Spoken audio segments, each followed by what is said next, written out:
Olá, meus queridos, tudo bem com vocês? Bem-vindos à nossa aula de Geografia, a aula do nono ano, aula número 6. Eu sou a professora Flaviane. Não esqueçam de ter em mãos todos os materiais para anotar qualquer dúvida que vocês tenham para poder ir respondendo atividades ao longo da nossa explicação. Vamos lá? Então, sobre o que a gente vai comentar hoje? Qual que é o nosso tema da aula? É o Fórum Econômico Mundial e a Declaração Universal dos Direitos Humanos. E qual que é o nosso objetivo com a aula?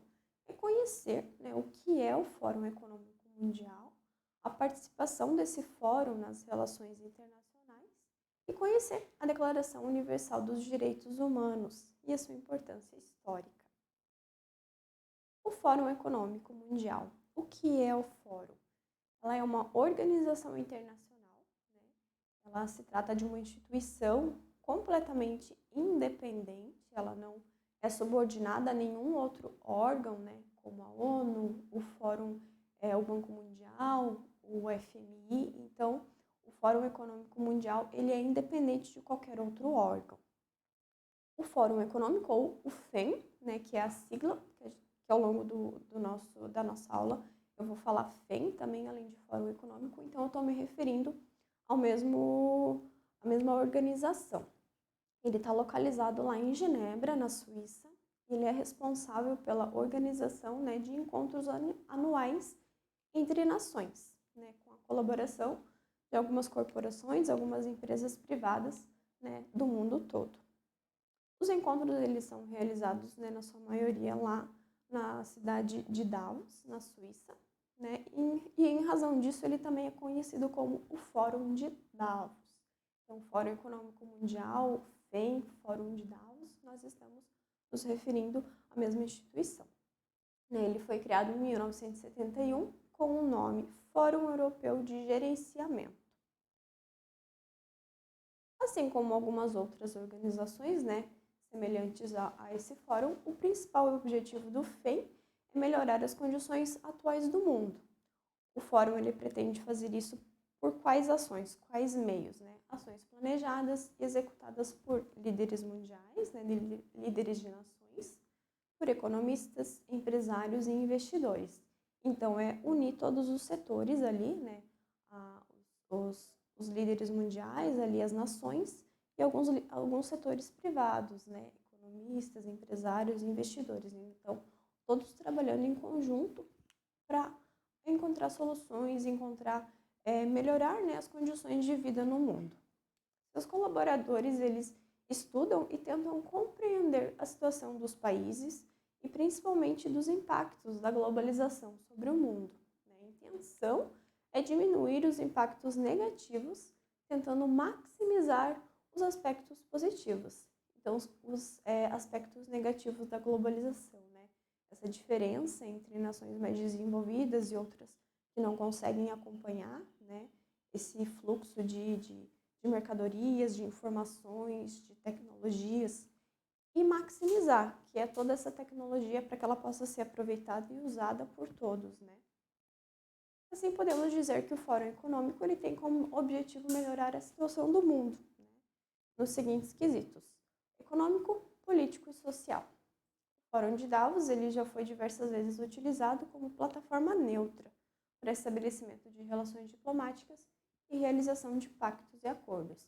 Então, por se tratar de um órgão independente, que ele não é vinculado a nenhum país, a nenhum outro órgão do mundo, ele é uma instituição independente, ele já foi usado como local para se firmar acordos e pactos, um local neutro.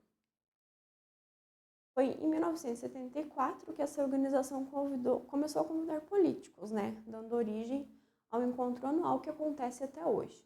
Todos os anos são convidados cerca de 2.000 pessoas, e dentre essas pessoas, líderes mundiais, como a gente já comentou, economistas, empresários.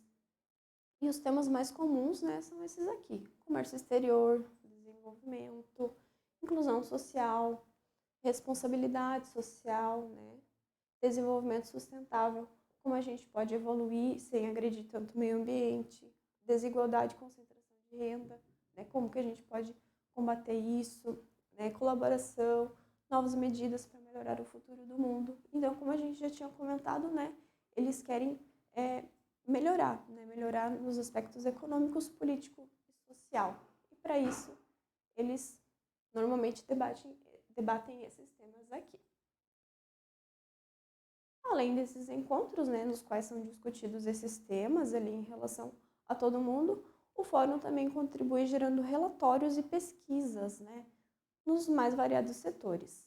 Além disso, né, ele colabora com algumas iniciativas que tentam solucionar problemas mundiais através de parcerias público-privadas, que é os governos em parceria com instituições privadas. O fórum, portanto, é um evento totalmente independente e, apesar das críticas, ele segue com o objetivo de melhorar a condição do mundo. Agora é a Declaração Universal dos Direitos Humanos. Esse aqui é um tema que provavelmente vocês já ouviram falar, até em reportagens, né? É um tema mais comum, até é uma instituição mais comum, né? E a gente ouve um pouco mais sobre ele. Então, a Declaração Universal dos Direitos Humanos. Ela foi elaborada, né, por uma comissão da ONU, das Nações Unidas, em 1943 e 1948, né? Em um contexto relacionado com os eventos que se passaram durante a Segunda Guerra Mundial. Entre os episódios marcantes, né, desse maior conflito da história que a gente já registrou, um dos que a gente mais ouve falar, né, um conflito entre muitos países, quase todos os países do mundo, né, estão o Holocausto e o lançamento das bombas atômicas sobre as cidades japonesas. O Holocausto é a perseguição aos judeus e, né, a bomba atômica ali foi o que marcou o fim da guerra, quando as duas cidades japonesas, Hiroshima e Nagasaki, foram bombardeadas com bombas atômicas. Então, dentro desse contexto, né, essa Declaração Universal dos Direitos Humanos ela foi criada. Ela entrou em vigor em uma Assembleia da ONU, realizada em 1948. Esse documento ele tem 30 artigos sobre os quais, né, determinam os direitos básicos que todo ser humano deve possuir, independente da sua raça, da sua religião, da sua posição social, do seu gênero. Então, enquanto ser humano, enquanto pessoa, nós temos direito a essa Declaração Universal dos Direitos Humanos. Foi criada, então, uma comissão, né, liderada por Eleanor Roosevelt, que é essa senhora aqui da imagem, foi ela que liderou a comissão, né, que criou esse documento onde seriam escritos os direitos, né, que toda pessoa no mundo ela deve ter. Esses 30 artigos, eles tratam dos direitos invioláveis, né, inalienáveis, que devem garantir a liberdade, a justiça e a paz mundial. Entre os diversos direitos, né, estão o direito a não ser escravizado, de ser tratado com igualdade perante as leis, direito à livre expressão política, à livre expressão religiosa, à liberdade de pensamento e à participação política, o lazer, a educação, a cultura, o trabalho remunerado, né, o trabalho livre e remunerado, né, a pessoa não pode ser escravizada, também são garantidos como direitos fundamentais. Então, é a liberdade do ser humano em poder se expressar, em poder circular, em poder trabalhar. Esses direitos, né, os direitos humanos, eles consistem em direitos naturais garantidos a todo e qualquer indivíduo. Eles devem ser universais, né? Eles se entendem que todas as pessoas e todos os povos, todas as nações, eles têm, né, esse direito aos direitos humanos. Então, não importa de qual nacionalidade seja, de onde a pessoa venha, né, ela tem direito a essa declaração. Segundo a ONU, né, esses direitos eles são garantias jurídicas universais. E eles protegem os indivíduos e grupos contra ações de omissão dos governos, né, que atentem contra a dignidade humana. São exemplos de direitos humanos o direito à vida, o direito à integridade física, ao trabalho, ao que a gente já tinha comentado antes ali.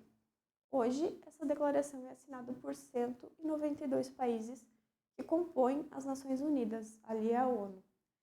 E ainda que não tenha uma força de lei, o documento serve como base para constituições e tratados internacionais. Então, a partir desse documento, né, tratados, constituições, né, dos países, as constituições que regem os países, que são as leis, né, garantidas, e os direitos e os deveres da população, que são em constituições. Então, essa declaração ela é usada também para que se faça constituições e tratados, né, internacionais.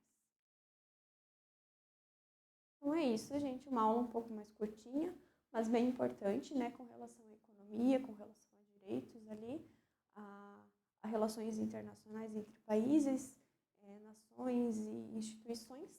Então não deixem de fazer as suas atividades, não deixem de revisar os slides a essa aula e responder as atividades. Até a nossa próxima aula. Tchau, tchau!